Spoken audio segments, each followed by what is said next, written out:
They called me crazy at every family gathering, every holiday dinner, every chance they got. Sarah's lost her mind. They'd whisper behind their wine glasses, shaking their heads at my latest foolish decision.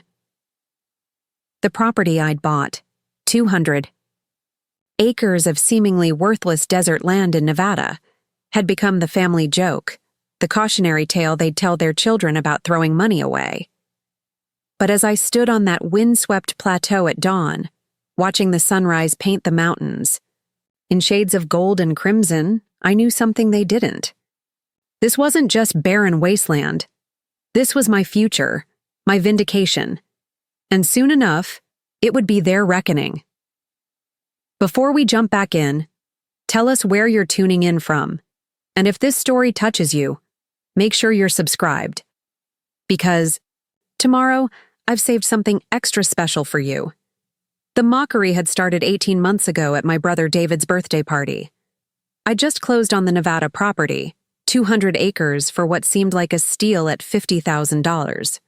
To most people, it was a fortune for what appeared to be absolutely nothing. No buildings, no utilities, no road access beyond a dirt track that barely qualified as a path. Just endless stretches of sagebrush, rock formations, and what my family lovingly called Sarah's money pit. You could have bought a nice condo. In the city, my sister Jennifer had said, her voice dripping with that particular blend of pity and superiority that older siblings perfect over decades. Something that would actually appreciate and value. My mother had been more direct. Honey, I love you, but this is the most ridiculous purchase you've ever made. What are you going to do with dessert? Sell sand? The laughter that followed still echoed in my mind as I walked the property boundaries that morning, my boots crunching on the frost-covered ground. They thought I was impulsive, reckless, maybe even having some kind of midlife crisis at 35. What they didn't know was that I'd spent 2 years researching this exact parcel of land, following geological surveys, studying mineral rights documents, and quietly building relationships with people who understood what I was really buying. My tiu. Phone buzzed with a text from David. How's the Desert Kingdom this morning, Queen Sarah? Found any buried treasure yet? The laughing, crying emoji that followed made my jaw clench, but I simply turned the phone face down and continued my morning ritual. The family's ridicule had intensified over the months. Every investment they made seemed designed to highlight my supposed failure. Jennifer bought rental properties in trendy neighborhoods, posting about her smart real estate investments on social media. David invested in tech stocks that were performing well, sending screenshots of his portfolio gains to our family group chat with comments like, "This is how you make money grow, not by buying moonscapes." Preparing and narrating this story took us a lot of time, so if you are enjoying it, like this video, it means a lot to us. Now back to the story. Even my youngest sister Michelle, fresh out of college and living in our parents' basement, felt qualified to lecture me about financial responsibility. "Sarah, I love your adventurous spirit, but maybe it's time to cut your losses and sell before you lose even more money," she'd said at Easter dinner, her tone so patronizing I'd had to excuse myself from the table, but they didn't see what I saw when I made my weekly trips to Nevada. They didn't notice the subtle changes in the landscape, the way certain rock formations caught the light, or the interesting patterns in the soil composition. They didn't know about the private geological survey I'd commissioned, or the mineral rights research that had taken me months to complete. Most importantly, they didn't understand the significance of the government land auction that was scheduled for next month, an auction that would determine the fate of the 2,000 acres directly adjacent to my property. As I climbed to the highest point on my land, a rocky outcrop that offered a 360-degree view of the surrounding desert, I pulled out my phone and opened the encrypted folder containing my real research: satellite images, geological reports, mineral composition studies, and most importantly, the preliminary environmental impact assessments for the proposed solar installation project that would soon transform this entire region. The irony was delicious. While my family mocked my worthless desert, I was sitting on what would soon become one of the most valuable pieces of real estate in Nevada. The state's renewable energy initiative, combined with federal tax incentives and the desperate need for large-scale solar installations, had created a perfect storm of opportunity, and I was positioned right in the center of it. My phone rang, disrupting my thoughts. The caller ID showed Marcus Chen, the renewable energy consultant I'd been working with for the past 6 months.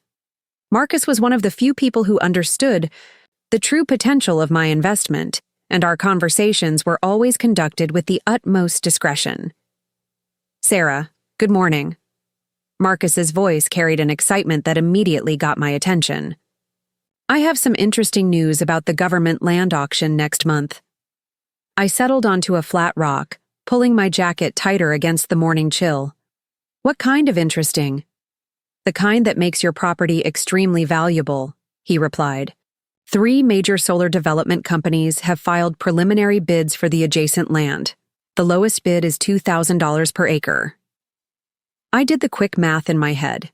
If companies were willing to pay $2,000 per acre for the government land next door, my property, with its superior elevation and direct highway access, would be worth significantly more.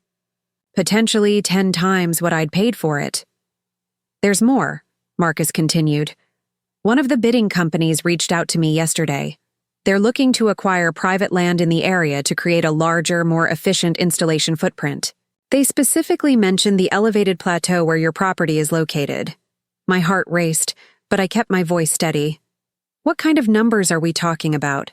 "Preliminary discussions suggest anywhere from $3,000 to $5,000 per acre for prime locations. Your property fits every criterion they're looking for." After ending the call, I sat in the expanding warmth of the morning sun, calculating potential returns. At $3,000 per acre, my $50,000 investment would be worth $600,000. At $5,000 per acre, it would be worth $1 million. But I had a feeling the bidding would go higher once the companies realized how limited the suitable land was in this region. The sound of a vehicle approaching broke my reverie. I looked down the dirt road to see a familiar red pickup truck bouncing over the rough terrain. My father, no doubt coming to check on his troubled daughter and her foolish investment. He'd taken to making these surprise visits, claiming he was worried about me spending so much time in the middle of nowhere.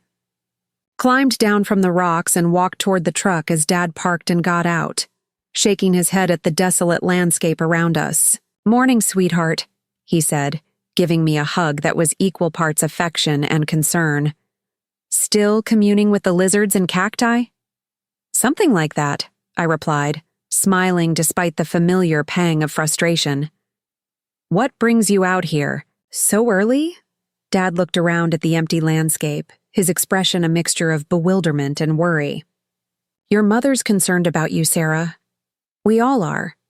This obsession with this place isn't healthy. You spend more time out here than you do at home. When's the last time you went on a date? Or even had dinner with friends?"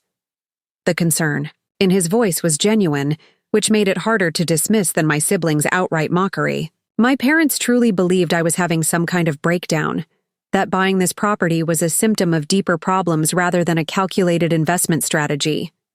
"I'm fine, Dad," I said, walking with him toward the center of the property. "Better than fine, actually. This place, it's going to surprise everyone." He stopped walking and turned to face me, his weathered hands gently gripping my shoulders. "Honey, I know you've always been independent, always marched to your own drum.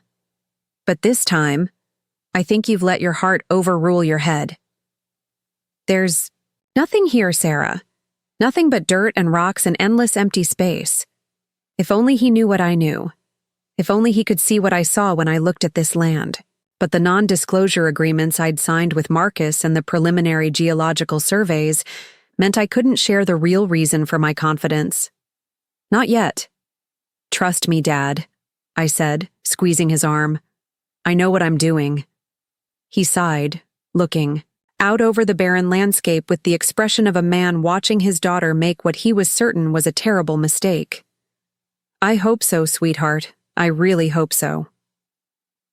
After Dad left, I spent the rest of the morning walking the property boundaries, taking photographs and GPS coordinates for the detailed survey Marcus had requested. Each step reinforced my conviction that this land was perfectly positioned for the coming solar boom. The elevation provided optimal sun exposure, the terrain was ideal for large-scale installation, and the proximity to existing power lines made it a developer's dream. My phone buzzed with notifications from the family group chat. David had posted another screenshot of his stock portfolio performance with the comment, "Up 12% this quarter." Meanwhile, Sarah's desert is still just desert. Jennifer chimed in, "At least your investment exists in reality, not just on paper. Sarah's land might as well be on Mars for all the good it's doing her." Michelle added, "Maybe we should start a GoFundMe to help Sarah recover from her midlife crisis purchase." "Help My Sister See Reason" campaign. The laughing emojis and thumbs-up reactions that followed their comments created a familiar knot in my stomach. But this time, instead of anger or hurt, I felt something different. Anticipation. Because in less than a month, when the government land auction results were announced and the solar development companies went public with their acquisition plans, every one of those mocking messages would become evidence of their short-sightedness. I opened my phone's camera and took a panoramic photo of the desert landscape, the same landscape they ridiculed. Then I typed a simple response to the group chat. "Patience is a virtue. Rome wasn't built in a day." David's response was immediate. "Neither was it built in a desert wasteland, but hey, keep living the dream, sis." I put my phone away without responding. Let them laugh. Let them mock. Let them feel superior with their conventional investments and traditional wisdom. Because while they were busy being right about everything, I was busy positioning myself for the kind of life-changing windfall that would make all their small victories look like loose change. As I drove back toward town, I caught sight of the government survey markers that had been installed along the adjacent land. Those small metal stakes represented the beginning of the end of my family's mockery. Soon, this entire area would be transformed from worthless desert into one of the most valuable pieces of renewable energy real estate in the Southwest. The thought carried me through another evening of concerned phone calls from my mother. "Are you eating enough? You seem stressed." And passive-aggressive social media posts from my siblings. Each expression of pity or mockery just added fuel to the fire of my determination. They thought I was crazy now. But crazy has a way of looking like genius in hindsight, and I was counting down the days until that transformation would begin. The desert wind whispered through my open window as I drove home, carrying with it the promise of vindication. Soon, very soon, the family joke would become the family fortune, and the crazy sister would become the one they all turned to for advice. But first, I had to survive another month of their certainty that they knew better than me. Another month of being the cautionary tale at family gatherings. Another month of polite concern and not-so-polite ridicule. Little did they know, the clock was already ticking toward the moment when everything would change, and their laughter would turn to stunned silence as they realized just how wrong they'd been about their crazy sister and her worthless dessert. The call came at 6:47 a.m. on a Tuesday, 3 weeks before the government auction. I was already awake, sipping coffee and reviewing the latest geological reports when Marcus's name flashed on my screen. His voice carried an urgency I'd never heard before. "Sarah, we need to meet. Today. Something big is happening and you need to hear this in person." An hour later, I sat across from Marcus in a small diner on the outskirts of Reno, far from any place my family might accidentally encounter us. He looked like he hadn't slept, his usually immaculate appearance replaced by wrinkled clothes and bloodshot eyes. "3 more companies entered preliminary bids yesterday," he said without preamble, sliding a manila folder across the scratched Formica table. "But that's not the interesting part." I opened the folder to find satellite images of my property and the surrounding area, marked with colored overlays and technical annotations I didn't recognize. What am I looking at? Marcus leaned forward, lowering his voice even though the nearest customer was 2 booths away. Yesterday afternoon, I got a call from Dr. Elizabeth Hartwell. She's the lead geologist for Titan Energy Solutions, one of the biggest renewable energy companies in the country. They've been conducting their own mineral surveys of the region. My coffee suddenly tasted bitter. Mineral surveys? I thought this was all about solar development. That's what everyone thinks, Marcus replied, his eyes bright with excitement. But Dr. Hartwell's team found something else. Something that makes solar development look like pocket change. He pointed to a cluster of red marks on the satellite image, all concentrated on the eastern edge of my property. Lithium deposits, Sarah, massive ones. The kind that power electric vehicle batteries, energy storage systems, and the entire green technology revolution. The diner suddenly felt too hot. I stared at the marks on the map, my mind racing through the implications. How massive are we talking? Conservative estimates suggest your property sits on top of one of the largest undiscovered lithium deposits in North America. We're talking about potential extraction values in the hundreds of millions of dollars. I set down my coffee cup with trembling hands. Why are you telling me this? If Titan Energy knows about the lithium, why haven't they made an offer? Marcus smiled for the first time since I'd arrived. Because they don't know you own the mineral rights.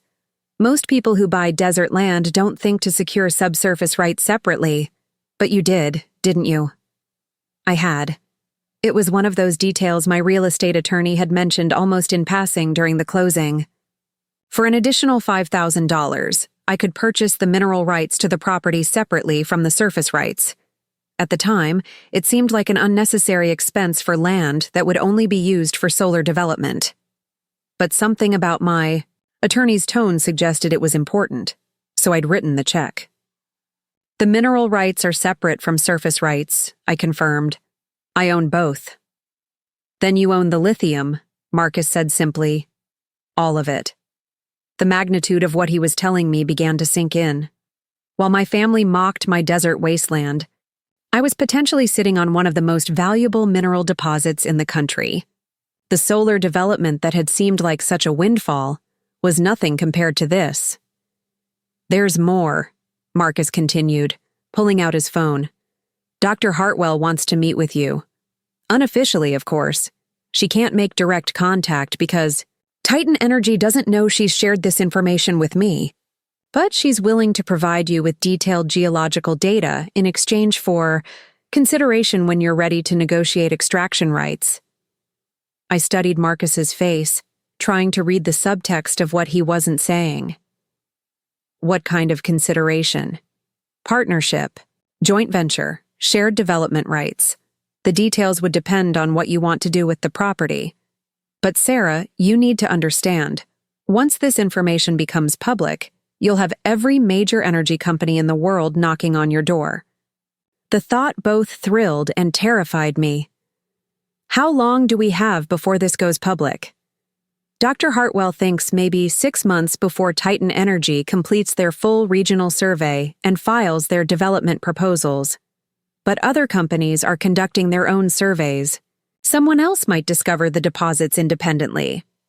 I thought about my family's constant ridicule, their certainty that I'd made the worst investment decision of my life. In 6 months, when news of the lithium discovery broke, their mockery would transform into something very different. But 6 months was a long time to maintain the charade of being their foolish sister. I want to meet with Dr. Hartwell, I decided, but I need to know exactly what I'm dealing with before I make any decisions about development or partnerships. Marcus nodded, already reaching for his phone. I'll set it up, but Sarah, you need to be prepared for what's coming. When this news breaks, your life is going to change completely. The kind of money we're talking about. It changes everything. As I drove back toward my property, my mind churned with possibilities and complications. The desert landscape that had seemed so peaceful now felt charged with hidden potential. Every rock formation and scrub brush hiding secrets worth fortunes. My phone rang as I pulled onto the dirt road leading to my land. Jennifer's name appeared on the display, and for a moment I considered ignoring it. But curiosity won out. "Sarah, thank God you answered." Jennifer's voice carried that familiar note of exasperated concern. "Mom's been trying to reach you all morning. She's worried sick." "I'm fine, Jen. I was just in a meeting." "A meeting? Out there in the middle of nowhere? With who? The prairie dogs?" The mockery in her voice was automatic, reflexive. "Sarah, this whole desert obsession has gone too far. Mom wants to stage an intervention." I pulled over and turned off the engine, needing to focus entirely on the conversation. "An intervention? For what?" "For your obvious breakdown. You've spent $50,000 on worthless land.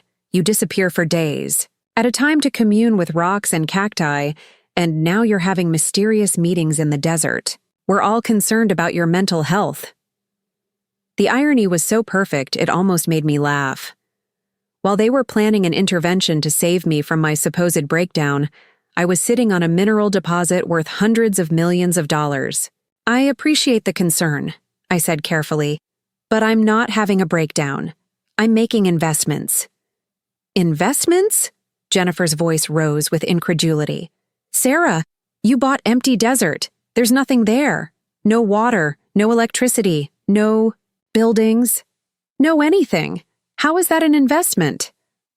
"Sometimes the most valuable things are the ones that aren't visible on the surface," I replied, looking out at the landscape that now held entirely different meaning for me. "That's exactly the kind of mystical nonsense that has us worried," Jennifer shot back. "You're talking like you've joined some kind of desert cult. David thinks you might be having a nervous breakdown related to turning 35 and being single. Mom thinks it's delayed grief from Grandma's death last year." The amateur psychology session that followed was both insulting and heartbreaking. My family had constructed an entire narrative about my supposed mental health crisis, complete, with contributing factors and warning signs. The desert property wasn't a shrewd investment in their minds. It was a symptom of deeper problems. "I'm not having a breakdown," I said firmly. "And I'm not grieving inappropriately. I made a calculated investment in land that I believe will be valuable." "Based on what?" Jennifer demanded. "What possible reason could you have for thinking that wasteland will ever be worth anything?" The question hung in the air between us. I could end her mockery right now with a few sentences about lithium deposits and renewable energy development, but the non-disclosure agreements I'd signed, combined with Marcus's warnings about maintaining secrecy, meant I couldn't share what I knew. "Based on research," I said finally. "Research that took me 2 years to complete." "Research into what?" "The mystical properties of sand and sagebrush." The conversation ended with Jennifer promising to call me back after she'd spoken with our parents about scheduling the intervention. As I hung up, I felt the familiar mixture of frustration and anticipation that had become my constant companion. Soon their concern would transform into amazement, their mockery into admiration. But until then, I had to endure their certainty that they knew what was best for me. The meeting with Dr. Hartwell took place 3 days later in a conference room at a generic business hotel near the airport. She was younger than I'd expected, maybe 40, with the kind of intense focus that suggested she'd lived and breathed geological data. "Mr. Chen tells me you own the Morrison property," she said without preamble, spreading detailed topographical maps across the table. "All 200 acres, including mineral rights." "That's correct." She pointed to a series of colored overlays on the maps. "These indicate subsurface mineral concentrations, based on our preliminary surveys. The red areas show the highest concentration of lithium-bearing rock formations." I studied the maps, noting that the red areas covered roughly 60% of my property. "What kind of extraction values are we looking at?" "Conservative estimates suggest 50,000 to 75,000 tons of lithium carbonate equivalent," Dr. Hartwell replied. "At current market prices, that's $400 million to $600 million in gross extraction value." The numbers hit me like a physical blow. Even accounting for extraction costs, environmental compliance, and profit sharing with development partners, I was looking at potential returns that dwarfed anything my family could imagine with their traditional investments. There's something else, Dr. Hartwell continued, pulling out additional maps. The geological formation extends beyond your property boundaries, but your land sits on the most accessible deposit. Any company wanting to develop this resource would need your cooperation, which gives me leverage in negotiations. Significant leverage. Titan Energy is prepared to discuss partnership terms that would give you a 20% stake in any extraction operation, plus upfront payments for development rights. 20% of a $500 million operation, plus upfront payments, plus the solar development potential that had originally attracted me to the property. I was looking at wealth that would make me one of the richest people in Nevada. What's the timeline for development? I asked. 18 to 24 months for full environmental impact studies, permitting and infrastructure development. But once extraction begins, the revenue stream would continue for decades. As I drove home from the meeting, my phone buzzed with messages from the family group chat. David had posted photos from his weekend trip to Cabo, funded by his recent stock market gains. Jennifer had shared pictures of her new rental property investment. Michelle was celebrating a small promotion at her entry-level job. All of their victories seemed so small now, so temporary. Stock markets fluctuated, rental properties needed constant management, and job promotions came with increased responsibilities. But lithium deposits lasted for generations, and the global shift toward renewable energy meant demand would only increase over time. I typed a simple response to their celebrations. Congratulations to everyone. Big things are coming for all of us. David's reply was immediate. Still talking in riddles, Desert Queen? When are you going to admit this whole thing was a mistake and cut your losses? Never, I typed back. Because some mistakes turn out to be the best decisions you ever made. The mockery that followed was predictable, but it felt different now. Each laughing emoji, each sarcastic comment, each expression of pity or concern just added to my anticipation of the moment when everything would be revealed. That evening, my mother called with an update on the intervention they were planning. "We've scheduled it for next Sunday after dinner," she said gently.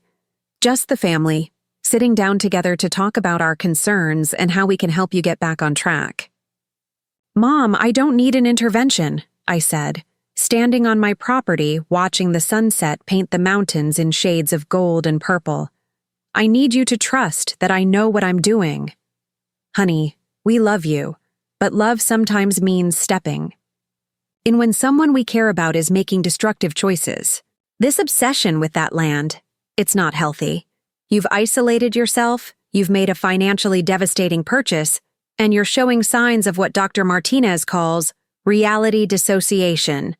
Dr. Martinez was my mother's book club friend, who happened to be a therapist. Apparently, my family had been consulting with her about my supposed mental health crisis.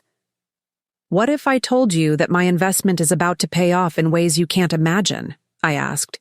"Then I'd say that's exactly the kind of magical thinking that has us worried," Mom replied sadly. "Sarah, there's nothing magical about Empty Desert. There's no hidden treasure, no secret value, no miraculous transformation coming. It's just land, honey. Empty, worthless land." After hanging up, I walked to the eastern edge of my property, where Dr. Hartwell's maps indicated the richest lithium deposits lay hidden beneath my feet. The desert looked the same as it always had.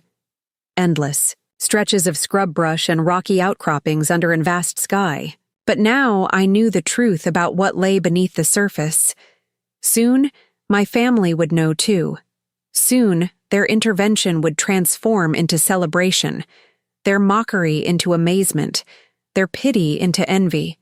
But until then, I had to endure their certainty that they understood my situation better than I did. The stars were beginning to appear in the darkening sky as I made my way back to my car.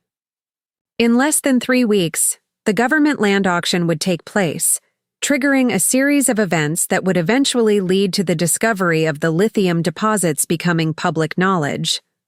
And when that happened, the sister they thought was crazy would become the sister who had outsmarted them all. The intervention was scheduled for Sunday at 2 p.m., right after our traditional family lunch. I sat in my parents' living room, surrounded by the same people who'd spent 18 months mocking my investment, watching them arrange themselves in what they clearly thought was a supportive circle. My mother had even prepared index cards with talking points. "Sarah, we've gathered here today because we love you," Mom began, her voice carrying the careful tone of someone who'd been practicing this speech. "We're concerned about some of the choices you've been making lately, and we want to help you get back on track." David leaned forward in his chair, his expression serious for once. "Sis, we've all watched you change over the past year and a half. The isolation, the obsession with that desert property, the way you've distanced yourself from friends and normal activities, we think you might be going through something that requires professional help."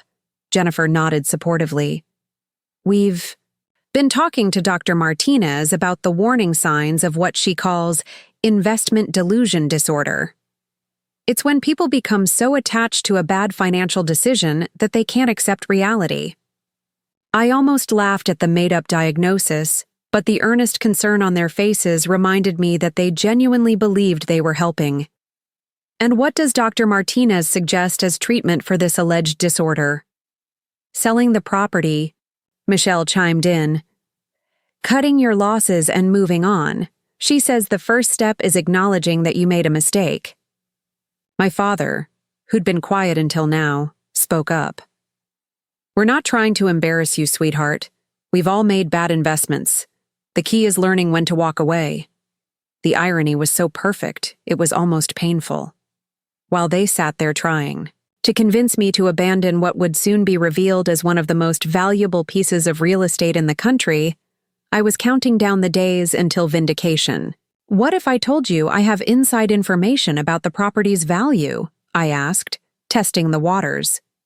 "Then we'd be even more concerned," Jennifer replied immediately. "Sarah, there is no inside information about empty desert. That kind of thinking is exactly what Dr. Martinez warned us about, the belief that you have special knowledge or insight that others don't. Sometimes people who are struggling emotionally convince themselves they're sitting on hidden treasure," David added gently. "It's a way of avoiding the reality of a bad situation."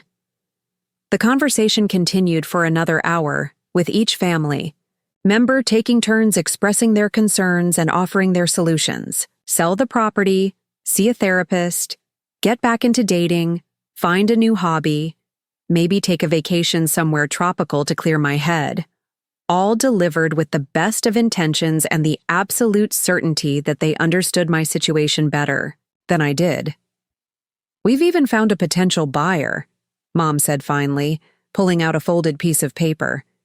"Your father's friend Frank knows someone who's interested in desert property for off-grid camping.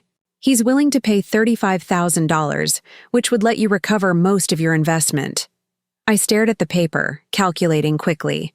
They wanted me to sell $600 million worth of lithium deposits for $35,000 to someone who wanted to park an RV on weekends. "I appreciate everyone's concern," I said carefully, "but I'm not selling the property. Not now, not for $35,000, not ever." The disappointed silence that followed was broken by Michelle's exasperated sigh.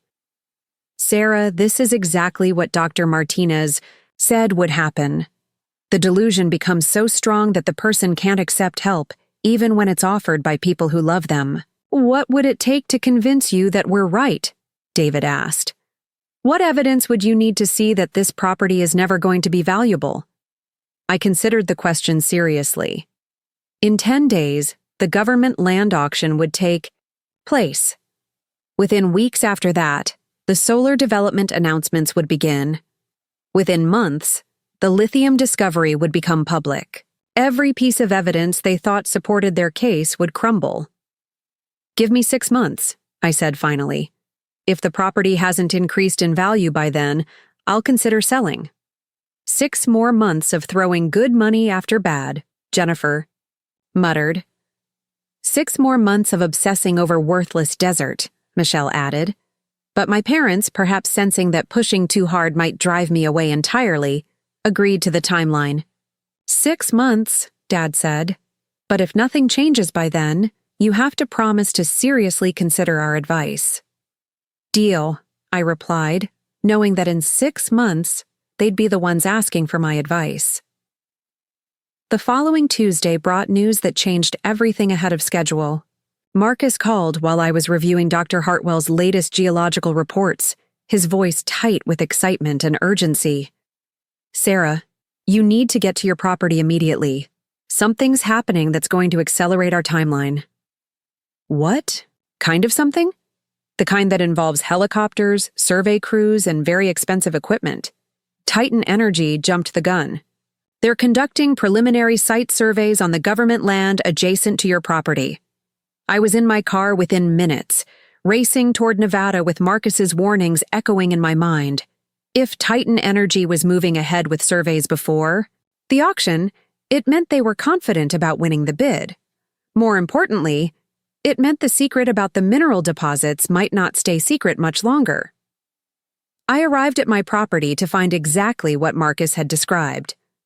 3 helicopters were parked on the government land just beyond my eastern boundary, surrounded by surveying equipment and teams of technicians in matching company vests. The activity was impossible to miss, and I wasn't the only one who'd noticed. Small crowd of locals had gathered along the public road, speculating about what kind of development might be coming to the area. I recognized several faces from the nearby town, people who'd probably heard about my property purchase and dismissed it as another city person's foolish investment.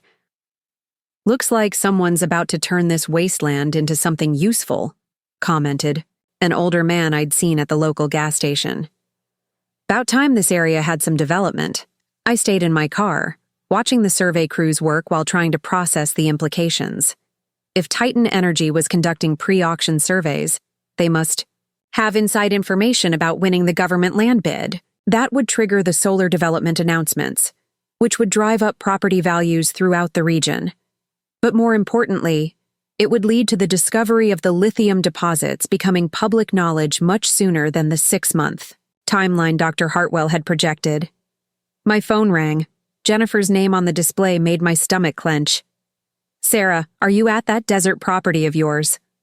Her voice carried a strange mixture of excitement and confusion. Why do you ask? Because it's all over the local news. There are helicopters and survey crews working right next to your land.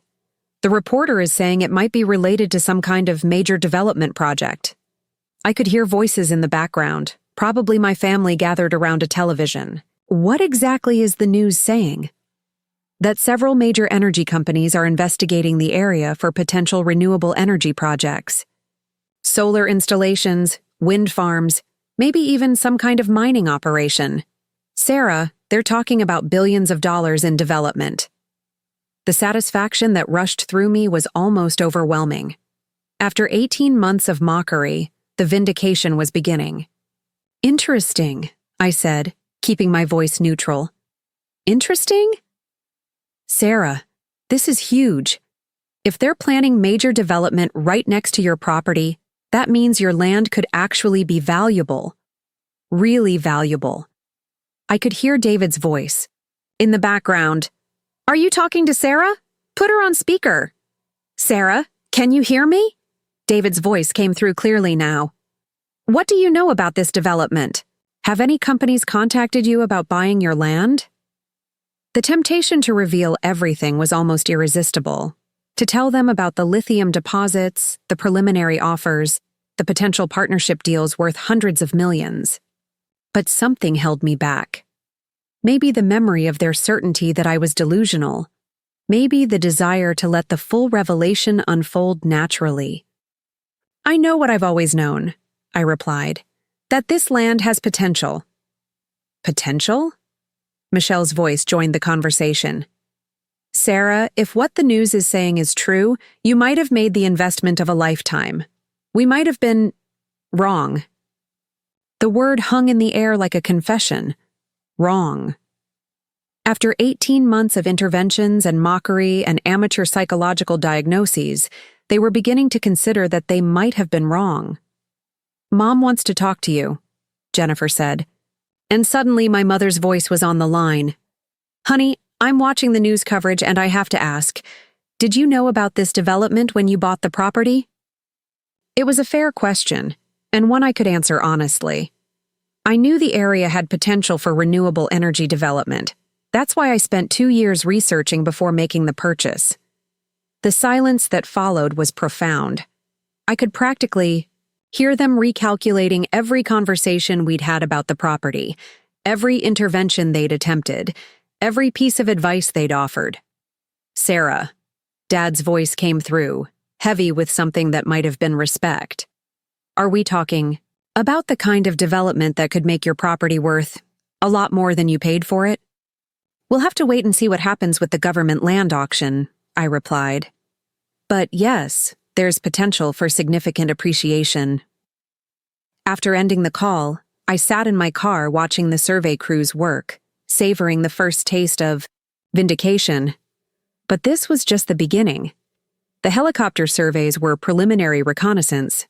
The real revelation would come when the lithium discovery became public knowledge. Over the next few days, the news coverage intensified. Business reporters arrived from Las Vegas and Reno, interviewing local officials about the potential economic impact of major energy development in the region. Property values throughout the area began rising as speculators realized that government land auctions often preceded private development opportunities. The family group chat, once filled with mockery about my desert wasteland, suddenly became a stream of news articles and excited speculation about property values. David posted a screenshot of comparable land sales in the area, showing prices up 40% in just 3 days. "Sarah, you might actually be a genius," Michelle texted privately. "I'm so sorry we gave you such a hard time about this." But the apologies felt premature. They were reacting to the possibility of solar development, not knowing about the lithium deposits that would dwarf any renewable energy project. The real vindication was still to come. Dr. Hartwell called Thursday evening with an update that changed everything again. "Sarah, Titan Energy is accelerating their timeline. They're planning to announce the lithium discovery next week, immediately after the government land auction.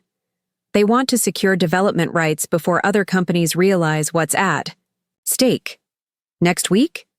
The timeline was moving much faster than anyone had predicted. What does that mean for me? It means you need to make some decisions very quickly. Once the lithium discovery becomes public, you'll have every major mining and energy company in the world trying to negotiate with you. The offers will be substantial, but they'll also come with significant pressure.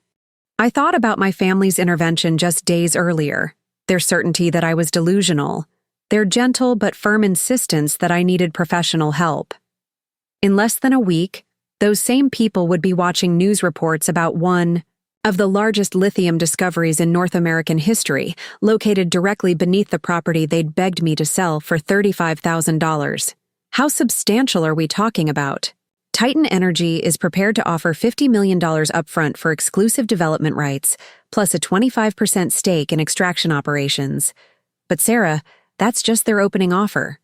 Once other companies learn about the deposits, you could be looking at bidding wars worth hundreds of millions. $50 million. Plus ongoing revenue that could total $500 million over the life of the operation, for a property my family had considered worthless just days earlier. "There's something else," Dr. Hartwell continued. "The government land auction is scheduled for Monday.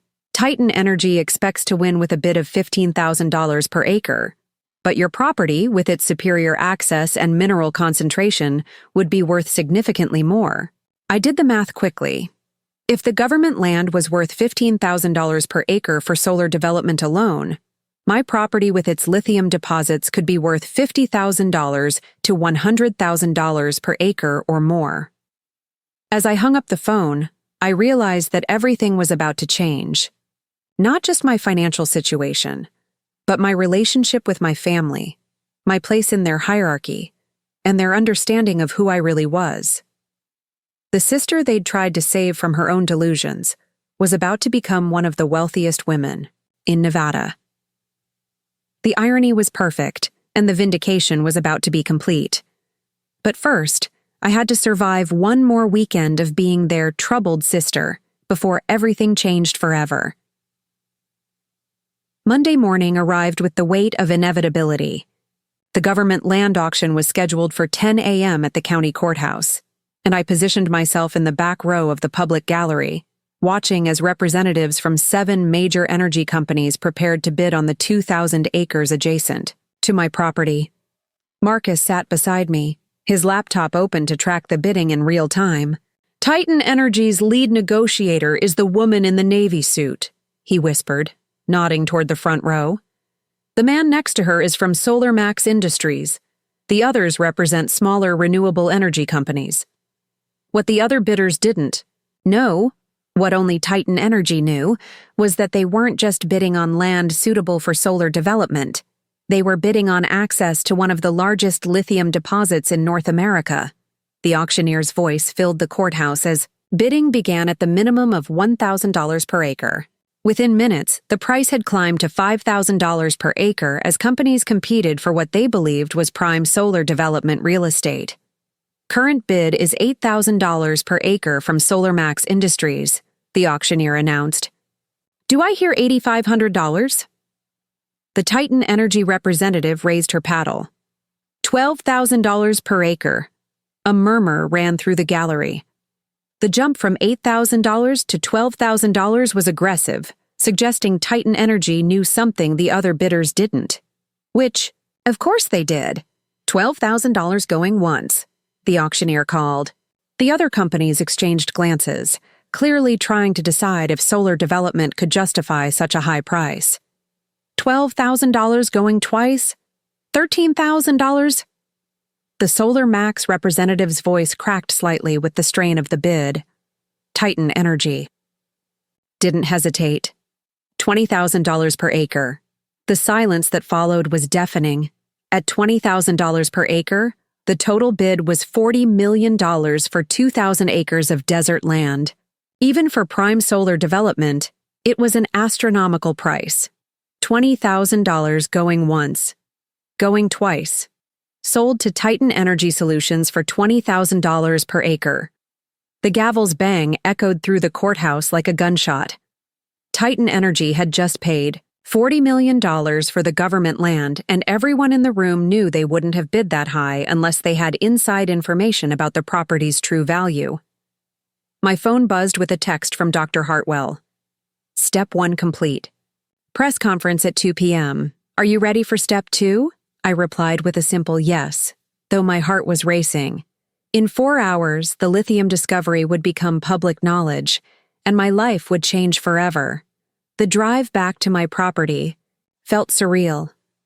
Every mile of desert highway, every familiar landmark, every turn that had once led to my family's mockery now led to vindication. I parked at my usual spot and walked to the eastern boundary, where the Titan Energy survey crews were already beginning more intensive operations. My phone rang. Mom's voice was tight with excitement. "Sarah, are you watching the news? The government land next to your property just sold for $20,000 per acre. $20,000 for desert." "I heard," I replied, looking out over land that was about to be revealed as worth far more than that. "Honey, if they paid $20,000 per acre for government land, what do you think your property might be worth? I mean, you have better access, higher elevation, closer to the highway." The calculations I'd been making for months were finally occurring to my family. "We'll have to wait and see what develops," I said, though I knew exactly what was coming. "In 2 hours. David's already called 3 real estate agents," Mom continued. "He thinks you should get an appraisal immediately. Jennifer's researching property lawyers who specialize in land development deals. We want to make sure you're protected if companies start making offers." The irony was perfect. After 18 months of begging me to sell for $35,000, they were now worried about protecting me from offers that would soon reach 8 figures. Sarah, there's something else. Mom's voice became serious. We owe you an apology, a big one. We thought you were making a terrible mistake, but it looks like you might have made one of the smartest investment decisions any of us has ever seen. The apology felt hollow, premature. They were apologizing for doubting a solar development play. They had no idea what was coming at 2 p.m. We should have trusted you, she continued. You spent 2 years researching this investment, and we just assumed you were being impulsive. We're sorry, sweetheart. Really sorry. After ending the call, I sat in my car and waited. At 1:45 p.m., news vans began arriving at the Titan Energy corporate offices in Reno. At 1:55, my phone started buzzing with calls from reporters who'd somehow gotten my contact information. At exactly 2 p.m., Dr. Elizabeth Hartwell stepped up to a podium and changed everything. Ladies and gentlemen, thank you for joining us today. Titan Energy Solutions is pleased to announce a discovery that will significantly impact Nevada's energy future and America's strategic mineral independence. I watched the press conference live on my phone, standing on the exact ground she was about to make famous worldwide. Our geological surveys have identified substantial lithium deposits in the Morrison Valley region of Nevada. Preliminary estimates suggest these deposits represent one of the largest undiscovered lithium resources in North America, with extraction potential exceeding 75,000 tons of lithium carbonate equivalent. The questions from reporters came in a rush. How much was 75,000 tons worth? Where exactly were the deposits located? When would extraction begin? How would this impact local communities? Dr. Hartwell handled each question with scientific precision. But the key details were clear. Massive lithium deposits, worth hundreds of millions of dollars, located in the exact area where I owned 200 acres with full mineral rights. My phone exploded with calls and texts. David, Jennifer, Michelle, Mom, Dad, friends I hadn't heard from in months, reporters, real estate agents, and numbers I didn't recognize. The notifications came so fast I couldn't keep up. I answered David's call first. His voice was barely controlled. Hysteria. Sarah, are you watching this? Are you seeing the news? They're talking about lithium deposits worth hundreds of millions of dollars in your exact area. I'm watching, I replied calmly. Your property, Sarah, your property is sitting right on top of this. You own mineral rights, don't you? Please. Tell me you own the mineral rights. I own the mineral rights. The silence that followed was profound. I could hear Jennifer and Michelle in the background, probably doing the same calculations that had been keeping me awake for weeks. Sarah, David's voice was barely a whisper. How much money are we talking about here? Before I could answer, my phone beeped with an incoming call. The caller ID showed Titan Energy Solutions. Dr. Hartwell was calling right in the middle of the press conference. David, I need to take this call. We'll talk soon. Sarah Hartwell here. Dr. Hartwell's voice was crisp, despite the chaos I could hear in the background. I assume you're watching the press conference? Every word. Then you know what comes next. How quickly can you get to Reno? We have executives flying in from 3 different states who want to meet with you tonight. Tonight. The timeline had compressed from months to hours. What kind of executives?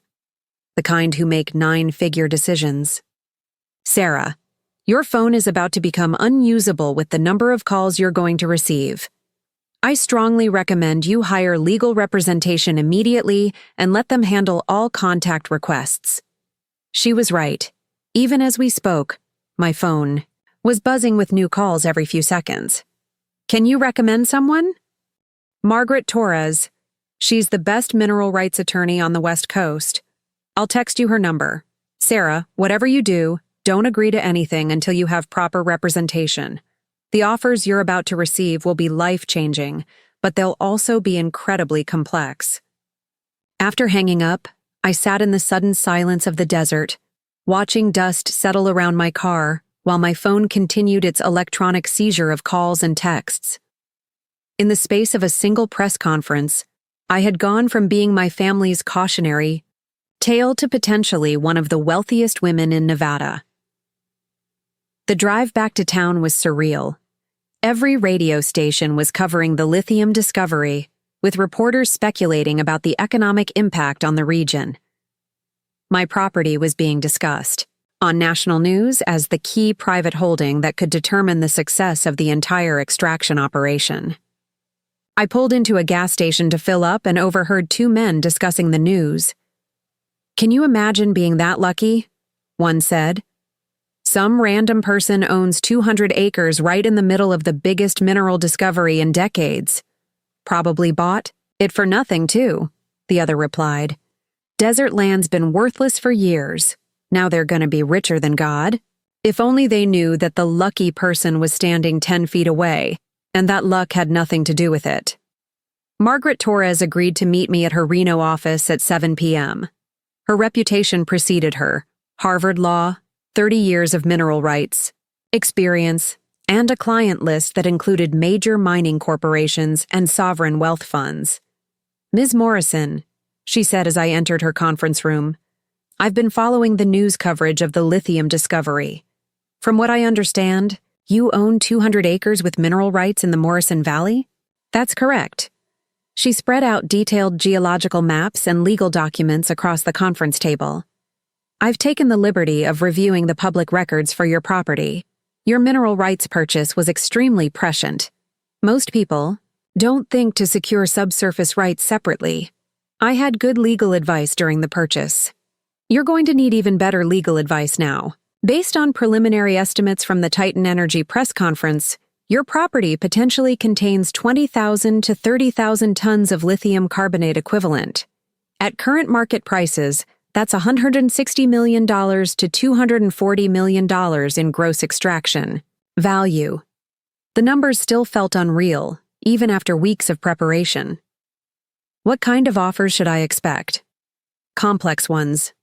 No company will offer full market value up front, but they'll structure deals with guaranteed minimums, percentage stakes in extraction operations, and long-term revenue sharing. I expect you'll see initial offers ranging from $75 million to $150 million, with potential total value reaching $300 million to $500 million over the life of the operation. Margaret pulled out a thick folder of documents. "I've prepared standard responses to the initial contact requests you're going to receive. No commitments, no preliminary agreements, just acknowledgement that you're aware of the interest and have retained counsel." As if on cue, her assistant knocked on the conference room door. "Ms. Torres, we have representatives from 4 different companies in the lobby requesting immediate meetings with Ms. Morrison." Margaret and I exchanged glances. "Tell them Ms. Morrison is reviewing her options and will respond through counsel," she instructed. "And get security to manage the lobby. This is going to get intense." Over the next hour, we reviewed offer structures, tax implications, and strategic considerations. Every few minutes, Margaret's assistant would update us on new companies requesting meetings, new reporters asking for interviews, and new legal firms offering representation. "One more thing," Margaret said as our meeting concluded. "You're going to need personal security. When news breaks that you're the individual owner of the mineral rights, you'll become a target for everyone from legitimate business executives to complete lunatics with get-rich-quick schemes." As I left Margaret's office through a service entrance, to avoid the reporters in the lobby, my phone rang with another call from David. "Sarah, where are you? The whole family's here at Mom and Dad's house trying to figure out what this means for you. Every news channel is talking about your property." "What are they saying?" "That whoever owns the land with mineral rights is about to become one of the richest people in the state." "Sarah, please tell me you understood what you were buying when you got those mineral rights." I thought about all the research, all the geological surveys, all the careful planning that had led to this moment. I understood exactly what I was buying, David. "Then you knew about the lithium? You knew this whole time?" The question hung in the air between us. I could hear my entire family in the background, waiting for my answer. After 18 months of mockery, interventions, and amateur psychological diagnoses, they were finally ready to hear the truth. I suspected there was more value in the land than anyone realized, I said carefully. But I had no idea it would be this significant. It was technically true, though it omitted the months of secret meetings with Dr. Hartwell and Marcus. But the whole truth could wait. Right now, it was enough that they finally understood I hadn't been delusional or impulsive or having a breakdown. I had been right all along. Sarah? David's voice was filled with something I'd never heard from him. Before, respect tinged with awe. You might have just made the investment of the century. As I drove home through the desert night, passing news vans and survey crews and the bright lights of industrial activity that were already transforming the landscape, I reflected on how completely everything had changed in a single day. This morning I had been their troubled sister who needed an intervention. Tonight I was potentially one of the wealthiest women in Nevada, with mining executives flying in from around the world to compete for the right to make me even richer. The vindication was complete, but the real story was just beginning. The transformation was immediate and overwhelming. By Tuesday morning, less than 24 hours after the lithium announcement, my quiet life had exploded into chaos. Margaret Torres called at 6 a.m. with an update that made my head spin. Sarah, we've received formal expressions of interest from 11 companies overnight. Titan Energy, as expected, but also Battery Tech Solutions, Green Mining Consortium, and 8 others I've never heard of, which means they're either international players or shell companies for major corporations. I sat in my kitchen, coffee growing cold as I tried to process the magnitude of what was happening. 11 companies? The preliminary offers range from $85 million to $200 million upfront, with revenue sharing that could reach $500 million, over the extraction timeline. But here's what's concerning me. 3 of these companies don't exist in any business database prior to yesterday. The implication was clear. Major corporations were creating new entities specifically to pursue my mineral rights, which meant the competition was going to be far more intense than anyone had anticipated. There's more, Margaret continued. The Nevada governor's office called my firm directly. They want to schedule a meeting to discuss the economic impact of lithium extraction on the state. They're treating this like a strategic resource issue, not just a private business transaction. Through my kitchen window, I could see news vans parked along the street. Reporters had somehow discovered my home address, and my neighbors were probably wondering why their quiet cul-de-sac had suddenly become a media circus. Margaret, I can't stay at my house. There are reporters everywhere. I've arranged for you to stay at the Belmont Hotel under an assumed name. Security will pick you up in 30 minutes. Pack for at least a week. This situation is going to take time to resolve. As I threw clothes into a suitcase, my phone rang constantly with calls from numbers I didn't recognize. Family members, reporters, business contacts, and what sounded like a lot of very excited strangers who somehow gotten my personal information. The call from Jennifer came as I was waiting for security to arrive. Sarah, I'm so sorry to bother you, but Mom's been crying all morning. Crying? Why? Because of how we treated you. The intervention, the things we said about needing professional help, trying to get you to sell the property for $35,000. She keeps saying we're terrible people who didn't support you when you needed us. I could hear my mother's voice in the background, though I couldn't make out the words. The sound was heartbreaking, genuine remorse mixed with what was probably shock at the magnitude of what had happened. Jennifer, you weren't terrible people. You were concerned family members who thought I was making a mistake. But you weren't making a mistake, were you? You knew something we didn't know. The question carried weight. My family was trying to understand how I'd gone from their problem child to potentially one of the richest women in the state. They needed to know if I'd been keeping secrets, if I'd had inside information, if their mockery had been even more misguided than they realized. I did a lot of research before buying the property, I said carefully. More research than I think any of you realized. Research into lithium deposits? research into the potential for renewable energy development in the region. The lithium discovery was unexpected. It was the truth, technically. I hadn't known about the lithium when I bought the property, but omitting my months of secret meetings with Dr. Hartwell and Marcus felt necessary to avoid complications I wasn't ready to handle. The security team arrived as I was finishing the call, two professional-looking men in dark suits who efficiently escorted me to an unmarked SUV while reporters shouted questions from behind police barriers that hadn't been there an hour earlier.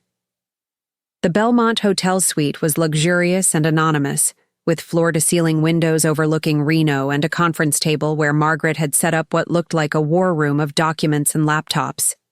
"Welcome to your new temporary life," she said as I surveyed the setup. "We have 18 hours to prepare for tomorrow's meetings. The offers we've received overnight are just the opening moves.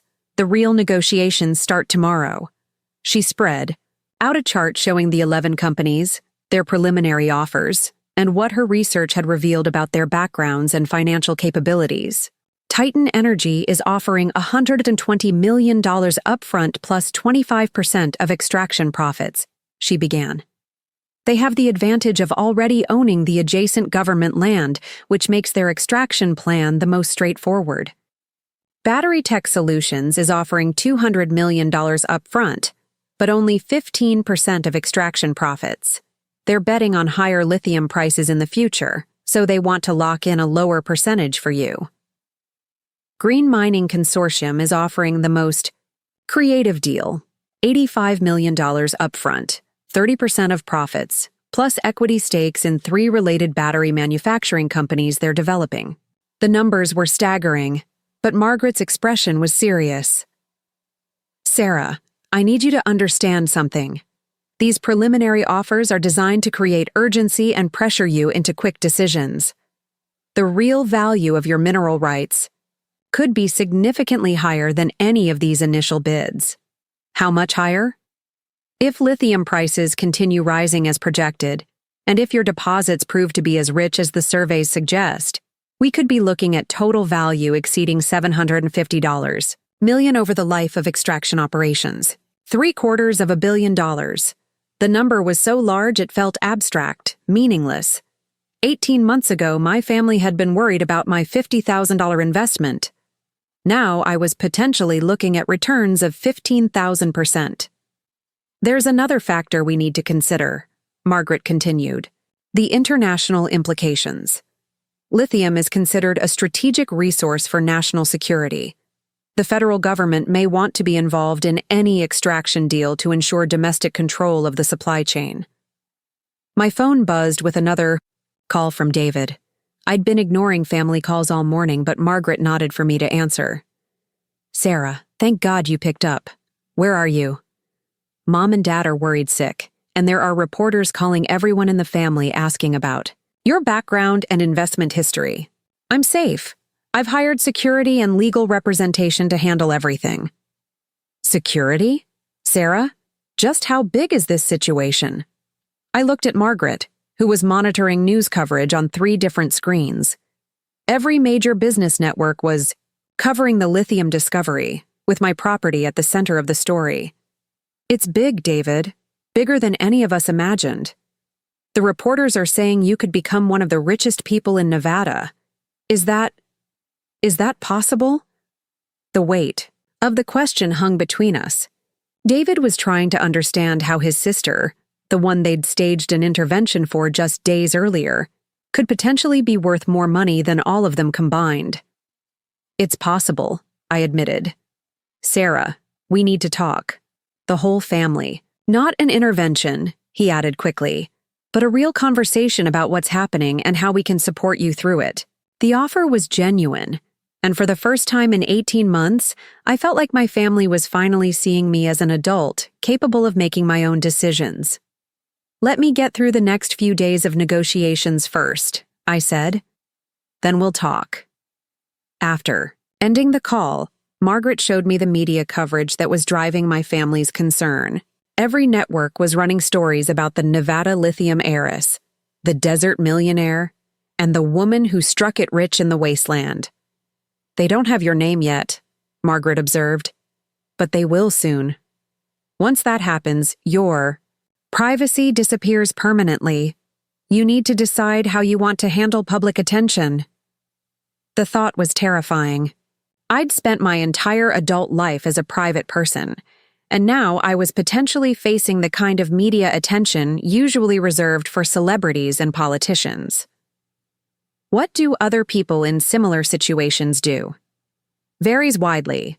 Some embrace the publicity and use it to build business empires.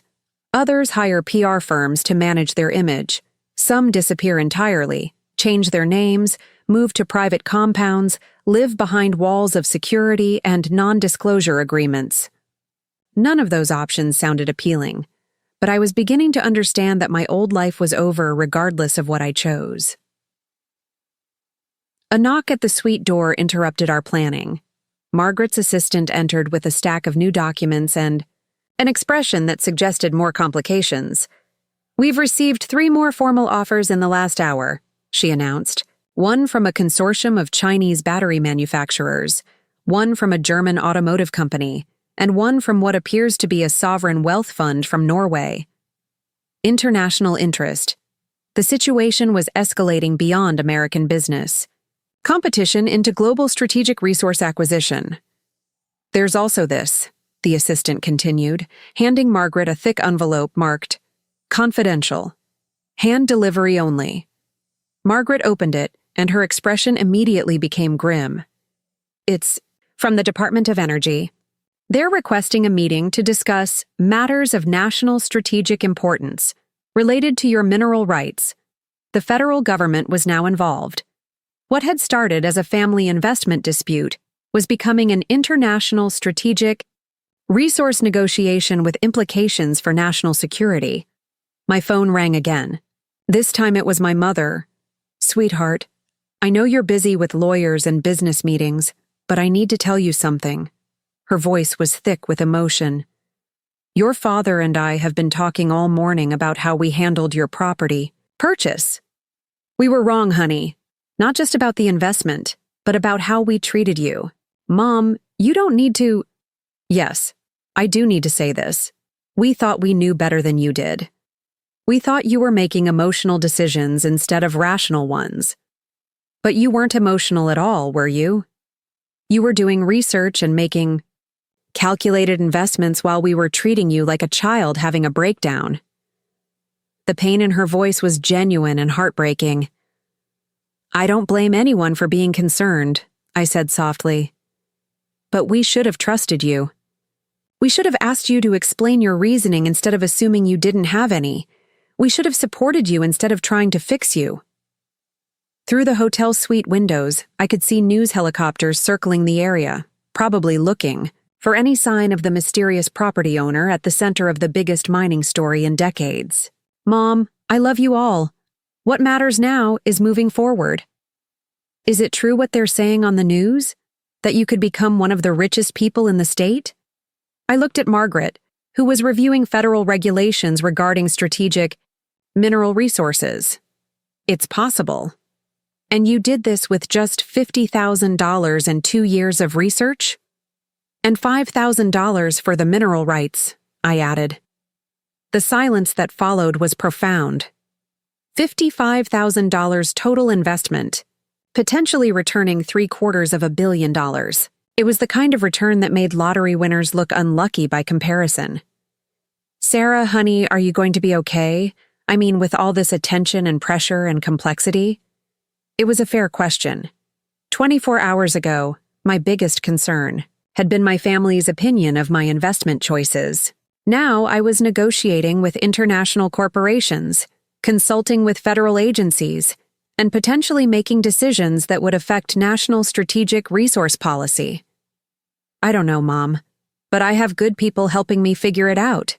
As evening approached, Margaret and I reviewed the strategy for the next day's meetings.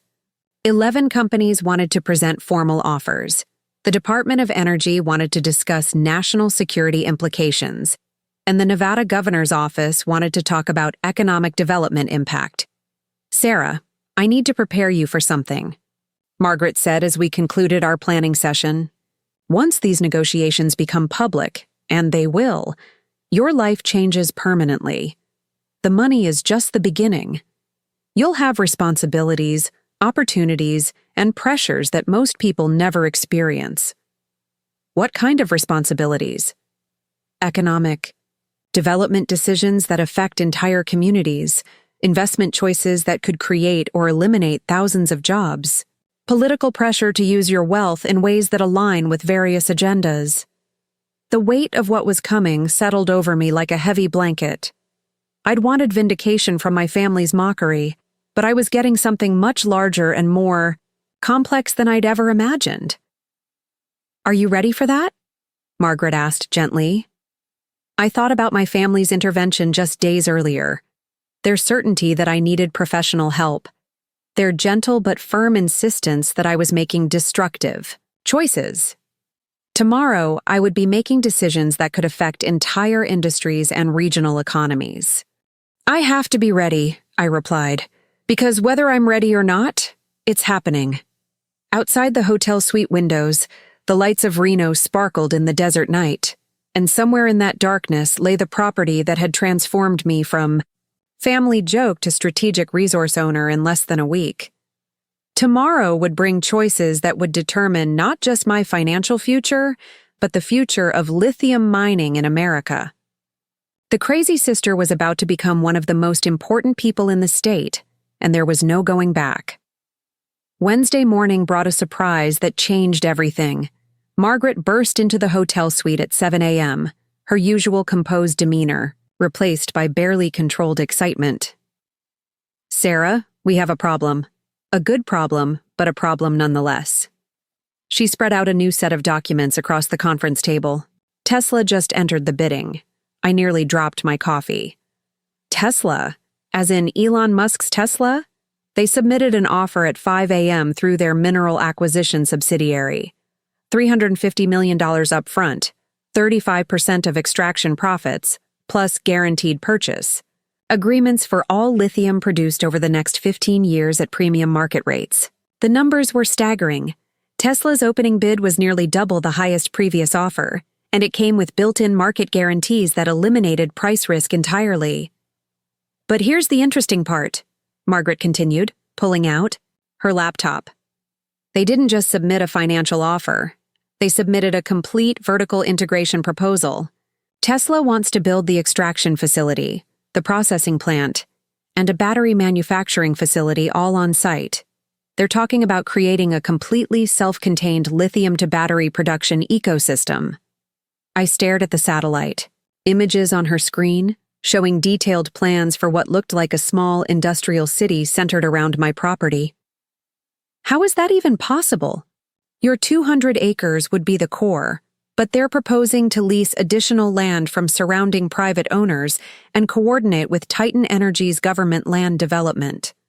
The total footprint would be nearly 2,000 acres of integrated production facilities. The scope was mind-boggling. What had started as solar development on desert land was becoming a proposal for one of the most ambitious industrial projects in Nevada history. "There's more," Margaret said, her voice dropping. "I received a call from the White House Chief of Staff's office this morning. The Tesla proposal has caught the attention of the federal government because it addresses several strategic priorities simultaneously: domestic lithium production, battery manufacturing, and reducing dependence on Chinese supply chains." The White House knows about this? The White House is actively supporting it. They see your property as the potential anchor for a broader, critical minerals initiative that could reshape American energy independence strategy. My phone buzzed with a text from David. "Are you seeing the news? They're saying Tesla is interested in your property. Please tell me this is real." I was seeing the news. Every business channel was running breaking coverage of Tesla's bid, with experts speculating about the strategic implications for the electric vehicle industry and American manufacturing competitiveness. "Margaret, what does this mean for the other offers?" "It means they're all obsolete. Tesla's bid isn't just higher, it's in a completely different category. They're not just buying mineral rights. They're proposing to make your property the center of a new American industry. She pulled out her phone and showed me a news alert that had just appeared. Governor announces bipartisan support for Tesla Nevada lithium project. Calls it transformative for state economy. The political momentum is building fast, Margaret observed. State and federal officials see this as an opportunity to demonstrate American leadership in critical mineral production. You're not just negotiating a business deal anymore. You're potentially enabling a strategic national priority. The weight of responsibility was becoming overwhelming. 18 months ago, my family had worried about my mental health because I'd bought desert land. Now I was potentially making decisions that could affect national energy policy and industrial competitiveness. What about the other companies? Are they just giving up? 3 of them submitted revised offers overnight, but none came close to Tesla's numbers. However, Battery Tech Solutions submitted something interesting, a partnership proposal where they would work with Tesla rather than compete against them. Margaret showed me Battery Tech's revised offer. $50 million upfront for a 10% stake in the overall project, plus technical expertise in lithium processing and manufacturing optimization. They're essentially offering to pay you for the privilege of being Tesla's junior partner in developing your property. My head was spinning with the complexity of what was happening. Multiple billion-dollar corporations were restructuring their strategic plans around land I'd bought for $55,000, and government officials were treating it as a matter of national importance. There's one more thing we need to discuss, Margaret said, her tone becoming serious. Security concerns. Tesla's involvement has attracted international attention from governments and corporations who might not want to see American lithium independence succeed. What kind of security concerns? Industrial espionage, competitive sabotage, potentially even foreign government intervention. Margaret pulled out a thick folder marked Confidential. The FBI briefed me this morning about unusual international interest in your property and the Tesla project. The FBI was now involved. What had started as a family investment dispute was becoming an international security matter. My phone rang. Mom's caller ID appeared, and I felt a strange mix of relief and anxiety. After everything that had happened, in the past 48 hours, talking to my mother seemed both completely normal and utterly surreal. Sweetheart, I'm watching the news, and I can't even process what I'm seeing. Her voice carried a mixture of pride and bewilderment. They're saying Tesla wants to build a massive factory on your property? It's complicated, Mom, but yes, that's one of the proposals I'm considering. Sarah, honey, do you understand what this means? Not just financially, but for our whole region? They're talking about thousands of jobs, billions of dollars of economic impact, making Nevada the center of American battery production. I could hear voices in the background. Probably my entire family gathered around the television, trying to comprehend how their supposedly impulsive sister had become the key figure in a story dominating national business news. Can I ask you something? Mom continued. When you bought that property, did you have any idea it would lead to this? It was the question I'd been dreading and anticipating for months. How much had I really known? How much had been research versus luck, versus intuition?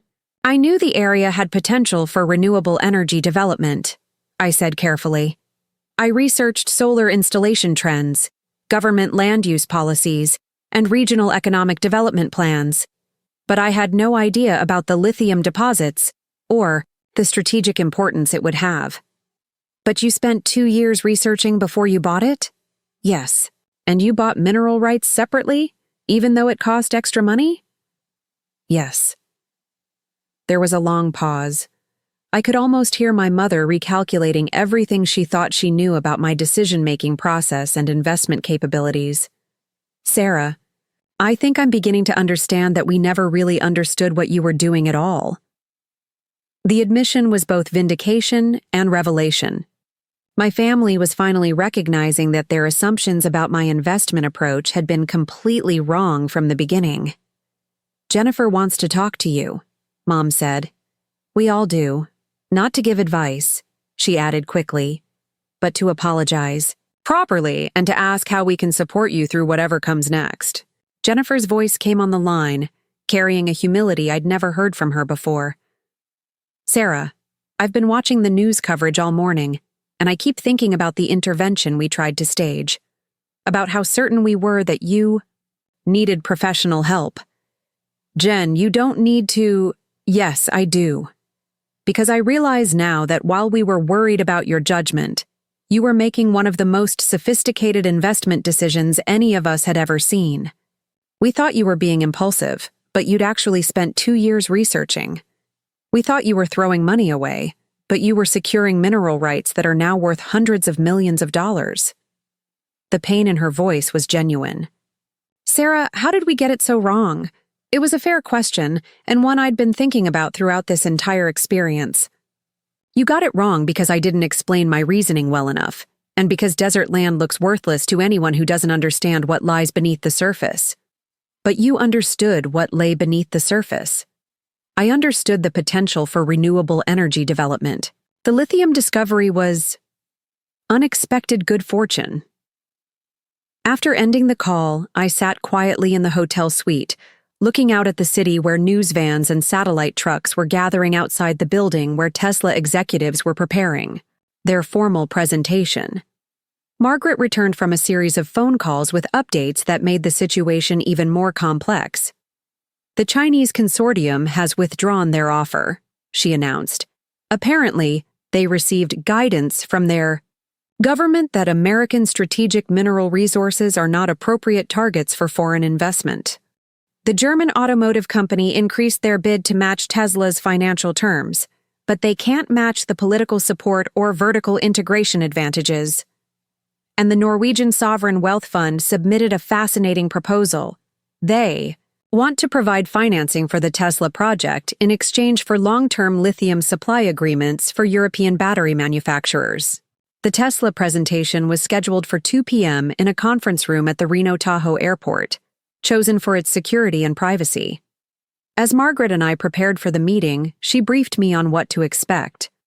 They're sending their head of mineral acquisition, their chief battery technology officer, and their Nevada operations director. This isn't a preliminary discussion. They're coming prepared to finalize terms if you're willing to move forward. What should I be prepared for? Pressure. Not aggressive pressure, but the kind of sophisticated persuasion that comes from people who are accustomed to making billion-dollar decisions quickly. They'll present compelling technical arguments, economic projections, and strategic advantages that make their proposal seem like the only reasonable choice. And is it the only reasonable choice? Margaret paused, considering the question carefully. Financially, yes. Strategically, probably. The Tesla proposal offers the highest returns, the strongest political support, and the best long-term market guarantees. But Sarah, you need to understand. Accepting their offer means your property becomes the center of one of the most closely watched industrial projects in America. What does that mean for me personally? It means you become a public figure whether you want to or not. It means your decisions get scrutinized by industry analysts, environmental groups, labor organizations, and political commentators. It means you have influence and responsibility that extends far beyond personal wealth. As we prepared to leave for the Tesla meeting, my phone buzzed with one more call from David. Sarah, I need to ask you something, and I need you to be completely honest with me. Okay. Are you ready for what's about to happen to your life? Because from what I'm seeing on the news, this Tesla thing isn't just about money. It's about becoming one of the most important people in Nevada, possibly in the entire American energy industry. It was the most perceptive question anyone in my family had asked throughout this entire experience. David was recognizing that wealth was just one aspect of what was happening, that the real transformation was about power, influence, and responsibility on a scale none of us had ever imagined. I don't know if anyone could be ready for this, I admitted, but I have good advisors and I'm learning fast. Just Just remember that you're still our sister, okay? No matter how big this gets, no matter how much money is involved, you're still the person who grew up with us and knows where you came from." As Margaret and I headed toward the airport for the Tesla meeting, I thought about David's words. In 2 hours, I would be negotiating with executives who controlled billions of dollars and made decisions that shaped entire industries. But I was also still the sister who had been mocked at family dinners and subjected to interventions because they thought I was making irrational choices. The contrast was surreal, but it was also empowering. I had gone from being underestimated to being courted by some of the most powerful people in American business. The vindication was complete, but the real test was just beginning. Because now I had to prove that I deserved the respect I'd finally earned and make decisions that would justify the faith that had been placed in my judgment. The Tesla executives were nothing like I'd expected. Instead of the stereotypical Silicon Valley tech bros I'd imagined, I found myself facing 3 seasoned professionals who carried themselves with the quiet confidence of people accustomed to reshaping industries. Dr. Amanda Chen, Tesla's head of mineral acquisition, was a former MIT geology professor with 20 years of mining industry experience. Marcus Rodriguez, their chief battery technology officer, had previously led battery development at 3 major automotive companies. Sarah Kim, their Nevada operations director, had managed billion-dollar infrastructure projects across the Western United States. "Ms. Morrison," Dr. Chen began as we settled around the conference table, "we appreciate you taking the time to meet with us during what must be an overwhelming period." "Thank you for your interest in the property," I replied, acutely aware that Margaret was recording everything, and that federal officials were probably monitoring the meeting through various channels. Marcus Rodriguez opened a tablet and projected detailed technical diagrams onto the wall screen. "We'd like to start by explaining why your property is uniquely valuable for what we're proposing to build." The first image showed a 3-dimensional geological model of my land and the surrounding region. "Your property sits at the optimal elevation and geological position for both lithium extraction and industrial development. The mineral concentration is highest in the eastern sections, which provides natural separation between extraction operations and manufacturing facilities." Sarah Kim took over the presentation, showing architectural renderings that transformed my barren desert into a gleaming industrial complex. Phase 1 would be lithium extraction and processing, requiring approximately 60 acres of your property. Phase 2 would add battery cell manufacturing, using another 80 acres. Phase 3 would integrate final battery pack assembly for automotive and energy storage applications. The renderings were breathtaking: sleek buildings with solar panel roofs, carefully landscaped grounds, and what appeared to be a small city of supporting infrastructure. It looked more like a university campus than a mining operation.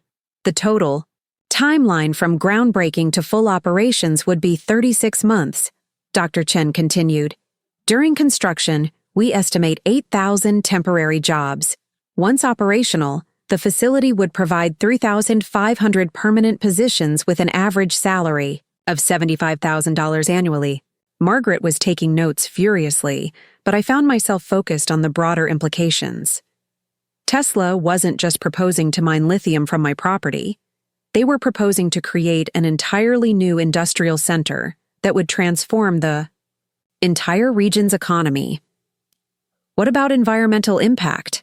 I asked, remembering the pristine desert landscape that had drawn me to the property in the first place. Marcus Rodriguez smiled. "We anticipated that concern." The screen changed to show detailed environmental impact projections. The facility would be carbon negative within 5 years of operation. Solar panels on all buildings, electric vehicle fleet for all operations, and advanced water recycling systems that actually improve regional water management. Additionally, Sarah Kim added, "we're committing to restore 400 acres of desert habitat for every acre we develop, creating a net positive environmental impact across the broader ecosystem." Dr. Chen leaned forward. "Ms. Morrison, we understand that financial returns are important, but we believe you'll be equally interested in the broader impact of this project." She was right. The environmental benefits, job creation, and strategic importance were compelling beyond just the monetary aspects. "Let's discuss the financial structure," Margaret interjected, shifting the conversation to the terms that would determine my personal future. Dr. Chen nodded and pulled out a bound document. "Our offer is $350 million up front, paid within 30 days of signed agreements. Additionally, you would receive 35% of all lithium extraction profits, 20% of battery manufacturing profits, and 10% of the integrated facility's total revenue." Margaret did quick calculations on her tablet. "What are the projected annual revenues once the facility is fully operational?" "Conservative estimates suggest $2.8 billion annually in total revenue," Marcus Rodriguez replied. "Sarah's percentage stakes would generate approximately $120 million per year in ongoing income." The numbers were staggering. $350 million upfront plus $120 million annually meant I would be earning more in a single year than most people earned in multiple lifetimes. "There's one more component," Dr. Chen continued. "Tesla is prepared to offer you a seat on the board of directors for the Nevada facility, giving you direct input into operations and strategic decisions." Margaret raised an eyebrow. "A voting seat or advisory position? Full voting member with authority over environmental compliance, community relations, and strategic planning decisions. I would have actual control over how the facility operated, ensuring that my values and priorities were reflected in its management." It was more than wealth.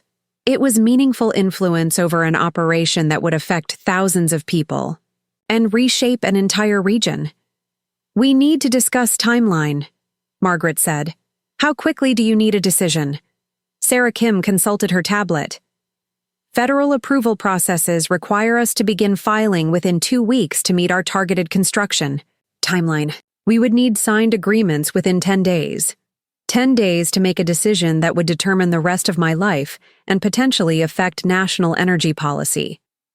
The pressure was intense, but so was the opportunity. "We understand this is a significant decision," Dr. Chen said gently. "Would it be helpful if you visited one of our existing facilities to see how we operate similar projects?" "Where?" "Our Nevada Gigafactory is 2 hours south of here.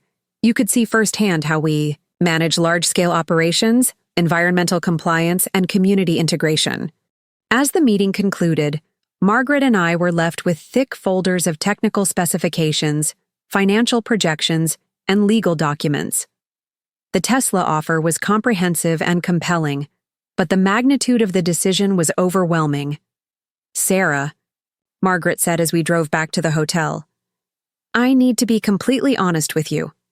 This is the best offer you're going to receive, not just financially, but strategically. Tesla's political connections and technical capabilities make this project virtually guaranteed to succeed. What about the other companies? They'll continue making offers, but none of them can match Tesla's combination of financial strength, technical expertise, and political support. More importantly, none of them can offer the integrated approach that maximizes the value of your mineral rights." That evening, I called my family for what I knew would be a pivotal conversation. They'd been following the news coverage throughout the day, watching as business networks dissected every aspect of the Tesla proposal. "Sarah, we've been talking all day about what this means." Dad's voice carried a mixture of pride and bewilderment. "The numbers they're discussing on the news. Is it really possible that you could earn hundreds of millions of dollars from the property we tried to convince you to sell for $35,000? The irony wasn't lost on any of us. "It's possible, Dad. And Tesla wants to build one of their biggest factories on your land?" "A lithium extraction and battery manufacturing facility, yes." There was a long pause before Mom spoke up. "Honey, we need to say something that we should have said a long time ago. We were wrong about everything, not just about the property value, but about your judgment, your research capabilities, and your decision-making process. We treated you like you were having a breakdown, Jennifer added, when you were actually making one of the most sophisticated investment decisions any of us had ever seen. David's voice came through clearly. Sarah, I've been thinking about this all day. You spent 2 years researching before you bought the property. You secured mineral rights that cost extra money. You withstood 18 months of family pressure to sell. You never wavered in your conviction that the land had value. What David's trying to say, Michelle chimed in, is that you demonstrated better investment discipline and strategic thinking than any of us have ever shown. We were so focused on the fact that it looked like empty desert that we never bothered to understand your reasoning. The acknowledgement was everything I'd wanted during the months of mockery and intervention attempts. But now, on the verge of the biggest decision of my life, family validation felt less important than it once had. I appreciate everything you're saying, I replied carefully, but right now I need to focus on making the right decision about Tesla's offer. Is there any doubt that it's the right decision? Dad asked. From what the news is reporting, it seems like an incredible opportunity. It is an incredible opportunity, but it's also incredibly complex. Accepting Tesla's offer means my life changes completely and permanently. I become a public figure, a major landowner, a board member of a multi-billion-dollar operation, and one of the richest people in Nevada, David added. The money is just one aspect. This decision affects thousands of jobs, regional economic development, national energy policy, and environmental impact across a huge area. There was another long pause as my family processed the scope of responsibility I was facing. Sarah, Mom said finally, do you feel prepared to handle that kind of responsibility? It was the most important question anyone had asked me throughout this entire experience. I don't know if anyone could feel completely prepared for this, but I have excellent advisors, and I'm committed to making decisions that benefit not just me personally, but the broader community and environment. Then we trust your judgment, Dad said simply.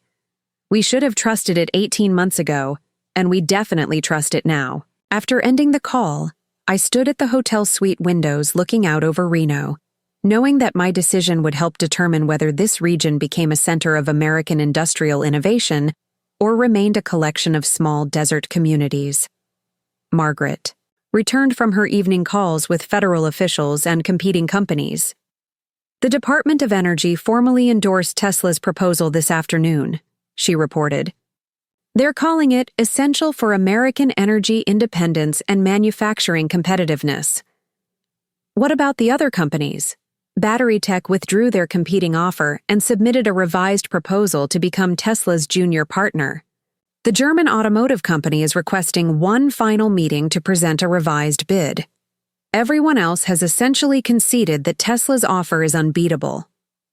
We spent the next 3 hours reviewing every aspect of Tesla's proposal, from technical specifications to environmental impact projections to community development commitments. By midnight, I had made my decision. Margaret, I want to accept Tesla's offer. She looked up from the documents spread across the conference table.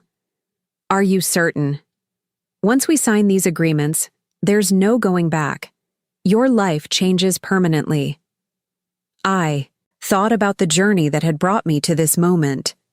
18 months of family mockery, months of secret meetings with geological consultants, weeks of federal attention and international corporate competition, all leading to this single decision that would determine my future and potentially affect American industrial policy. I'm certain. Margaret began preparing the acceptance documents while I processed the magnitude of what was happening. Tomorrow, I would sign agreements that would make me one of the wealthiest women in America while enabling one of the most ambitious industrial projects in Nevada history.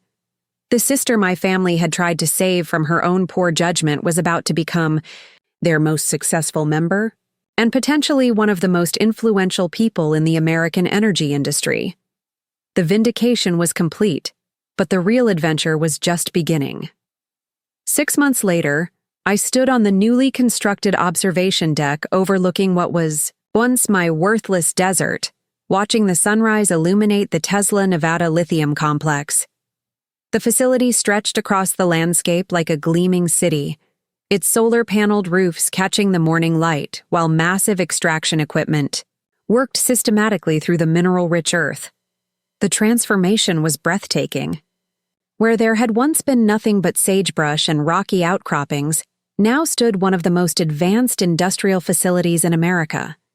Clean, efficient, and producing the lithium that powered electric vehicles across the continent. The "Morning production report, Ms. Morrison," said Janet, my personal assistant, approaching with a tablet. After becoming a board member of a multi-billion-dollar operation, I'd discovered that wealth came with its own full-time job of managing responsibilities and opportunities.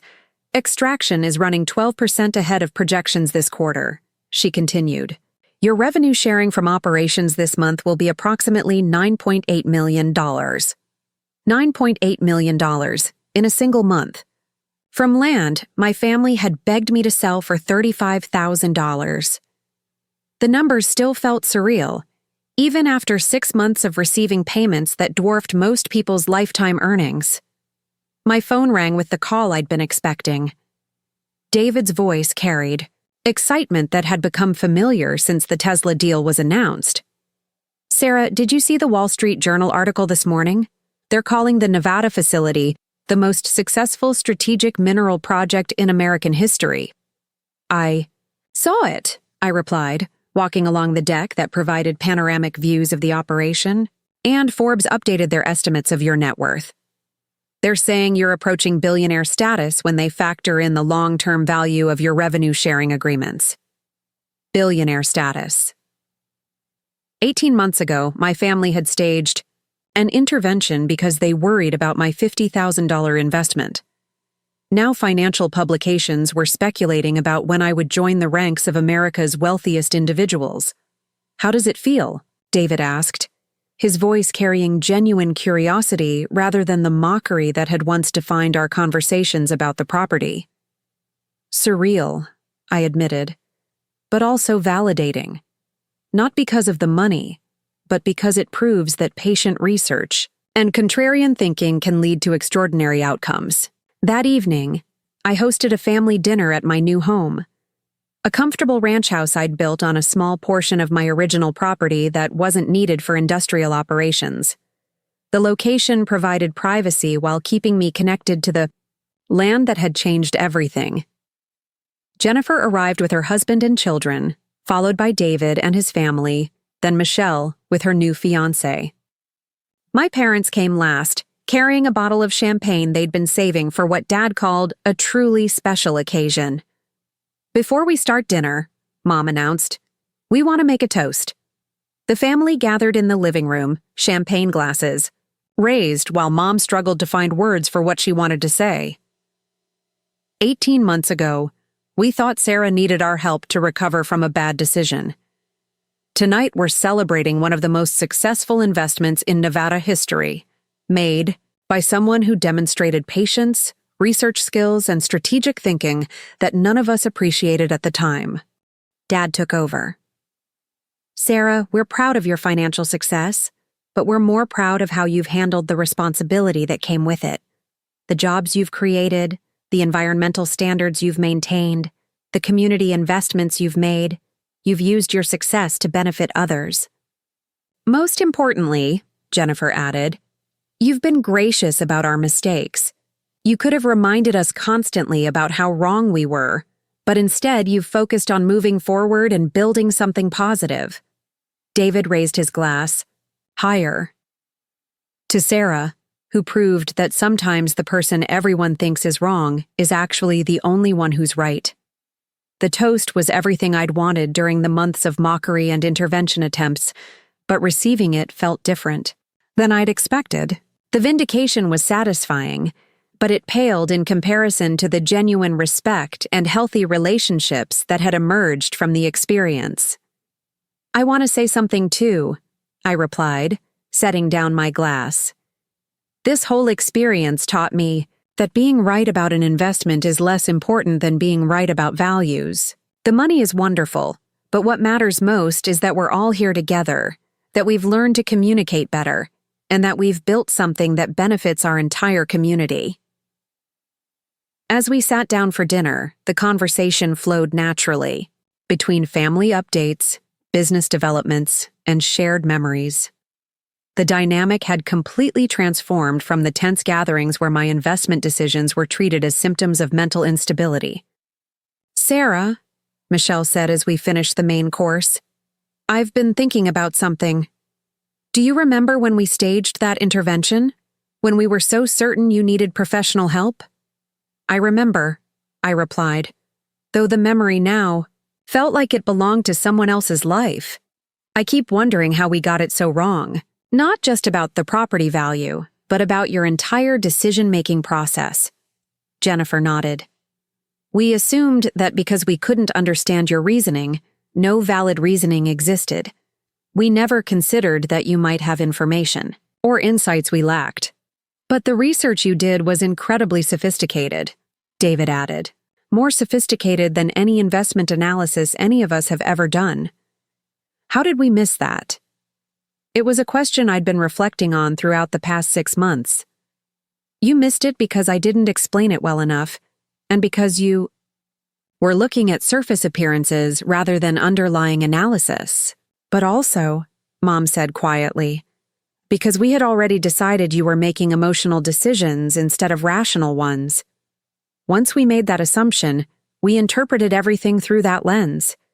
The admission was both painful and liberating. My family was finally understanding not just that they'd been wrong about the investment, but that they'd been wrong about me. "There's something I need to tell you all," I said, setting down my fork. "Something I haven't shared about how this all developed." They looked at me expectantly, probably wondering if there were additional secrets about my investment process. When I first bought the property, I genuinely believed it had potential for solar development. That research was real and thorough. But I had no idea about the lithium deposits. "None?" David asked. "None. The lithium discovery was completely unexpected. I got lucky in ways that had nothing to do with my original analysis. The silence that followed was thoughtful rather than disappointed." "But that doesn't change anything about your investment approach," Jennifer said finally. "You still spent 2 years researching.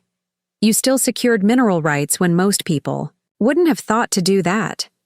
You still withstood 18 months of pressure to sell. And most importantly," Dad added, "you still trusted your own judgment when everyone else thought you were wrong." Mom raised her glass again. "To Sarah's judgment, her patience, and her courage to stand by her convictions." As the evening wound down and family members prepared to leave, each took time for private conversations that would have been impossible during the intervention period. Jennifer pulled me aside in the kitchen. "Sarah, I owe you an apology that goes beyond the investment issue. For years, I treated you like my little sister who needed guidance, even though you're a capable adult. This whole experience made me realize how condescending I've been. Jen, you were being protective. No, I was being arrogant.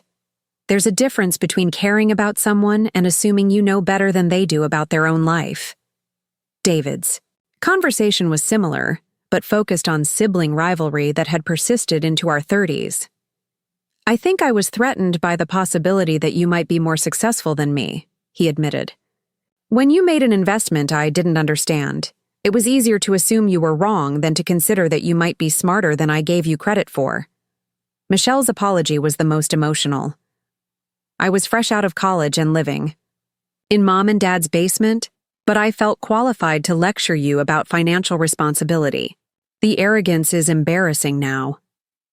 As the last family members left, I walked out to the same rocky outcrop where I'd first stood 18 months earlier, looking out over land that had seemed barren but held unimaginable value beneath its surface. The industrial lights of the Tesla facility created a constellation across the desert floor. My phone buzzed with a text from Marcus Chen, my original renewable energy consultant. "Congratulations on the 6-month milestone. Your instincts about this region were remarkable," I replied. "Not instincts. Research, patience, and extraordinary luck." "The luck part is true," he texted back. "But you created the conditions for luck to matter. Most people wouldn't have secured mineral rights or withstood family pressure to sell." As I stood there in the desert night, I reflected on everything that had changed. The wealth was transformative, bringing opportunities to make positive impacts through the Morrison Foundation I'd established, the renewable energy companies whose boards I'd joined, and the community development projects I was funding. But more importantly, the experience had fundamentally changed my relationship with my family. They now treated me as an equal whose judgment deserved respect, even when they didn't understand my reasoning. The patronizing concern had been replaced by genuine partnership. The vindication I'd sought had been complete, but it had also taught me that being right was less satisfying than I'd expected. What mattered most wasn't proving my superiority, but using success to build something meaningful. My phone rang one final time. Dr. Hartwell's name appeared on the display. "Sarah, I wanted to call with some exciting news. Our geological surveys have identified potential lithium deposits in 3 other Nevada locations. Would you be interested in reviewing the data?" I smiled, looking out over the facility that had grown from my first crazy investment. "Send me everything you have. But this time, I'm bringing my family into the research process from the beginning." Really? They've learned to trust my judgment. And I've learned the value of having people who care about me understand what I'm doing, even if they can't contribute to the technical analysis. After ending the call, I took one last look at the Tesla facility before heading inside. The transformation from family joke to strategic industrial leader had been remarkable, but the real victory was simpler. I'd proven to myself and everyone else that patient research and contrarian thinking could overcome conventional wisdom. Tomorrow would bring new opportunities, new challenges, and probably new skepticism from people who couldn't see value where others saw only empty desert. But now I had something I'd never possessed before: complete confidence in my own judgment and a family who supported that judgment even when they didn't understand it. The girl they'd once thought was losing her mind had found something much more valuable than lithium deposits. She'd found the courage to trust herself, the wisdom to use success responsibly, and the satisfaction of proving that sometimes the person everyone thinks is wrong is actually the only one who's right. And in the desert night, surrounded by the lights of an industrial complex built on land they'd begged me to sell for $35,000, that felt like the greatest treasure of all. Up next, you've got 2 more standout stories right on your screen. If this one hit the mark, you won't want to pass these up. Just click and check them out. And don't forget to like, subscribe, and turn on the notification bell so you don't miss any upload from us.